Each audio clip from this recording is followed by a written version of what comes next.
قال الله تعالى في شأن حبيبه إن الله وملائكته يصلون على النبي يا أيها الذين آمنوا صلوا عليه وسلموا تسليما اللهم صل على محمد وعلى آل محمد وبارك وسلم اللهم صل على محمد وعلى آل محمد وبارك وسلم محمد ذكره روح لأنفسنا محمد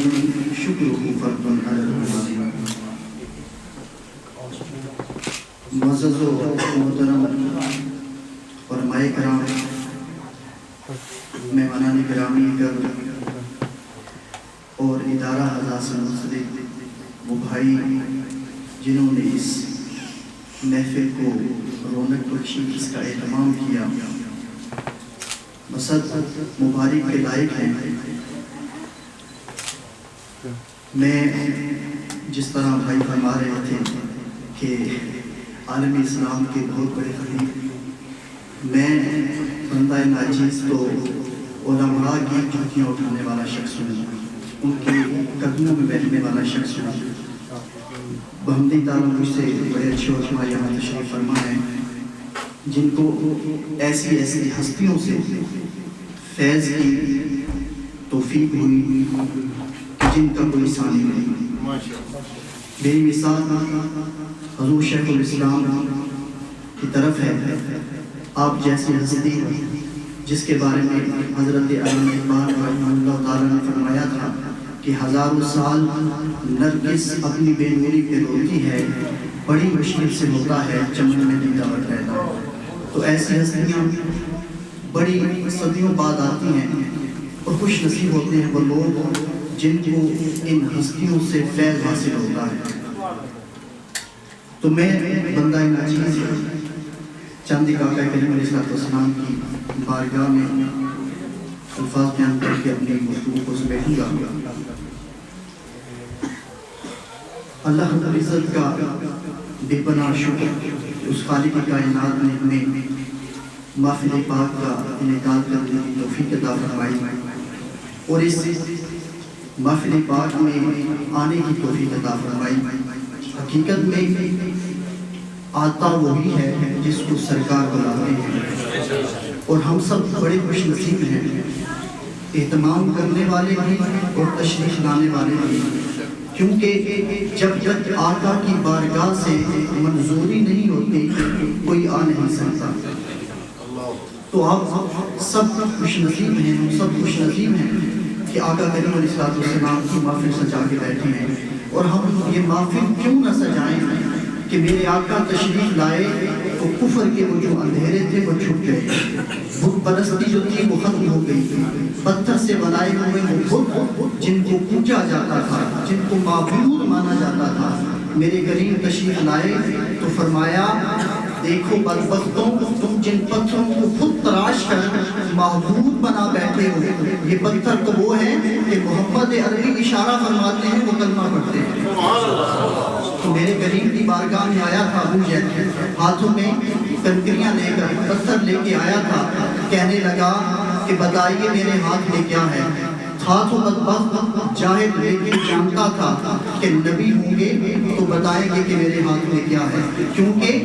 نبی کا معنی ہی غیب کی خبر دینے والا ہوتا ہے. تھا جاہل لیکن بات بڑے پتے کی کر گیا، کہنے لگا میں جاتا ہوں محمد عربی کی بارگاہ میں یہ جانچنے کے لیے کہ اگر وہ نبی ہیں، انہوں نے نبوت کا دعویٰ کیا ہے، اگر نبی ہوئے تو مجھے بتائیں کہ میرے ہاتھ میں کیا ہے. لیکن وہ جانتا نہیں تھا یہ صرف نبی نہیں ہے، سید الانبیاء ہے. جب آقا کی بارگاہ میں آیا تو ہاتھ ملا کے کہنے لگا بتائیے محمد عربی آپ نے نبوت کا دعویٰ کیا ہے، میرے ہاتھ میں کیا ہے. تو آقا کریم علیہ السلام نے فرمایا اے بدبخت تو مجھ سے پوچھتا ہے یہی تجھے بتائیں گا کہ میں کون ہوں. اس وقت کنکریوں نے بھی پڑھا تھا لا الہ الا اللہ. تو برادران محترم معذرت کے ساتھ اگر وہ جاہل ہو کے یہ اس کی سوچ تھی، اس کا یقین تھا کہ محمد مصطفیٰ صلی اللہ علیہ وسلم نے نبوت کا دعویٰ کیا ہے، اگر نبی ہوئے تو مجھے بتائیں گے کہ میرے ہاتھ میں کیا ہے. مجھے افسوس ہوتا ہے آج کے امتی پر جو نبی کا کلمہ بھی پڑھتا ہے اور کہتا ہے کہ میرے نبی کو علم نہیں، جبکہ رب کائنات خود فرماتا ہے وَعَلَّمَكَ مَا لَمْ تَكُن تَعْلَمُ وَكَانَ فَضْلُ اللَّهِ عَلَيْكَ عَظِيمًا۔ اے حبیب، ہم نے آپ کو تمام تر علوم کے خزانوں کی چابیاں عطا فرما کر اس کائنات میں بھیجا، اور آپ پر رب کائنات کا فضل عظیم ہے۔ تو جس محبوب کو رب کائنات اتنی عظمتیں عطا فرما کر، اتنے علوم عطا فرما کر دنیا میں بھیج رہا ہے، تو اس کے متعلق اپنی یہ سوچ پیدا کرنا کہ ہمارے نبی کو علم نہیں، اس جہالت سے کمتر نہیں ہوگا۔ تو برادران محترم، ہم اللہ رب العزت کا کیوں نہ شکر منائیں کہ میرے محبوب آئے تو بیٹیاں جنہیں زندہ درگور کر دیا جاتا تھا، میرے حبیب آئے تو ان کی زندگی کو بقا ملی۔ آج اگر کوئی باپ اپنی بیٹی سے یہ کہتا ہے کہ بیٹا نبی کا میلاد نہیں منانا، یہ تو شرک ہے، بدعت ہے، تو بیٹی کو یہ سوال کرنا چاہیے کہ اے بابا، تو وہ باپ تھا جب محمد عربی کی آمد سے پہلے مجھے زندہ درگور کر دیا کرتا تھا، میرے نبی آئے تو میری زندگی کو بقا مل گئی۔ آقا کریم علیہ السلام کی بارگاہ میں ایک صحابی آیا، عرض کرنے لگا یا رسول اللہ صلی اللہ علیہ وسلم، مجھے اپنی زندگی کی دو باتیں بہت یاد آتی ہیں، جن میں سے ایک بات پہ رونا آتا ہے، دوسری بات پہ ہنسنا آتا ہے۔ یا رسول اللہ صلی اللہ علیہ وسلم، جس بات پہ مجھے ہنسنا آتا ہے وہ یہ ہے کہ میں زمانہ جاہلیت کے اندر دور دراز سفر کے لیے نکلا، میں نے اپنا ساز و سامان بھی رکھا، اس کے ساتھ میں نے دیکھا جب میرا سفر طویل ہے تو رات رستے میں پوجا پاٹ بھی کرنی ہے، تو میں نے دیکھا کہ اس بت کو بھی اٹھا لوں جس کی میں پوجا پاٹ کیا کرتا تھا، جس کو میں نے پتھر سے بنایا ہوا تھا۔ اس بت کو جب رکھا تو سامان بہت زیادہ ہو گیا، میں نے دیکھا کہ اتنی زیادہ وزنی سامان ہے، اب میں کیا کروں؟ تو میں نے یہ کیا کہ آٹے سے اس کا مشابہ کا ایک بت بنا لیا اور اس کو اپنے ساتھ رکھ لیا۔ سفر طویل ہو گیا، حتیٰ کہ جو میں ساز و سامان لے کے نکلا تھا خورد و نوش کا، وہ ختم ہو گیا۔ اب میرے پاس کوئی چارہ نہیں تھا، بھوک نے اتنا شدت سے مجھے ستایا کہ بالآخر وہی جو بنایا ہوا آٹے کا بت تھا وہی میرے کام آیا۔ میں نے اس کو پانی میں بھگویا، بھگونے کے بعد اس کو بھوندا تو اس کو پکا کے کھا گیا۔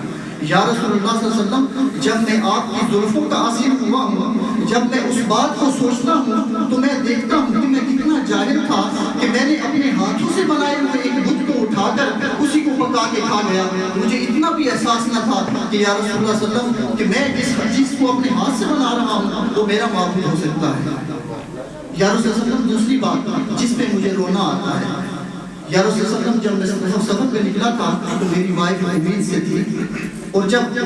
میں چلا گیا بعد میں میری بیٹی پیدا ہوئی، میری وائف نے اسے بڑے قصیدے عربی میں سکھائے کہ جب میں واپس آؤں تو وہ مجھے سنائے تاکہ میرا دل خوش ہو، میں اس کو زمانے کی اس رسم و رواج کا حصہ نہ بناؤں۔ یا رسول اللہ صلی اللہ علیہ وسلم، جب میں واپس آیا میری بیٹی میرے قدموں سے لپٹ گئی، مجھے وہ قصائد سنانے لگی تاکہ میرا دل اس کے لیے محبت سے بھر جائے، لیکن یا رسول اللہ میں اتنا جاہل تھا، اتنا پتھر دل تھا کہ اس بیٹے کی ان قصائد میرے ذات پہ اثر نہ کر سکی۔ کیا ہوا؟ میں نے اسی رسم و رواج کو مد نظر رکھتے ہوئے اپنی بیٹی کو لے گیا جنگل میں، جا کے میں نے وہ گڑھا کھودا، پھر اس کے بعد اس کو دھکا دے کر اس کے اوپر مٹی ڈال دی۔ لیکن جب میں مٹی ڈال رہا تھا، یا رسول اللہ صلی اللہ علیہ وسلم، میری بیٹی چیخو پکار کر رہی تھی، مجھ سے کہہ رہی تھی اے بابا یہ ظلم نہ کر۔ یا رسول اللہ صلی اللہ علیہ وسلم، جب میں آج ایمان لے کے آیا ہوں، آپ کی زلفوں کا اسیر ہوا ہوں، جب میں اس واقعہ کو دیکھتا ہوں، آج بھی میری کانوں کے اندر میری بیٹی کی آوازیں چیختی ہیں تو میرا دل روتا ہے۔ یا رسول اللہ صلی اللہ علیہ وسلم، میں اتنا جاہل تھا، ہم اپنے نبی کی آمد کا شکر کیوں نہ منائیں کہ وہ نبی تشریف لائے، بازاروں میں ماؤں کو بیچ دیا جاتا تھا، میرے آقا تشریف لائے تو جنت کو اٹھا کے ماں کے قدموں کے نیچے رکھ دیا اور فرمایا محبت کی ایک نگاہ ڈالو، اللہ رب العزت تمہیں حج مبرور کا ثواب عطا فرمائے۔ تو اللہ رب العزت کی بارگاہ میں دعا ہے اللہ تعالیٰ ہم سب کو مقام نبی پاک علیہ السلام سمجھنے کی توفیق عطا فرمائے، اور اللہ رب العزت کی حضور شکر بجا لانے کی توفیق عطا فرمائے کہ جن کے طفیل ساری کائنات کو وہ بقا ملی، جو مظلومیت،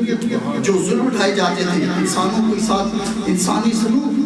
نہیں کیا جاتا تھا، غلاموں کے ساتھ، یتیموں کے ساتھ وہ سلوک رکھا جاتا تھا، جو آقا کریم علیہ السلام تشریف لائے، وہ ساری جہالت کے جو اندھیرے تھے وہ چھپ گئے۔ اللہ رب العزت کی بارگاہ میں دعا ہے رب کعبہ ہمیں آقا کریم علیہ السلام کے مقام کو سمجھنے کی توفیق عطا فرمائے، اور اللہ کے حضور سجدہ ریز ہو کر ذکر و اذکار سے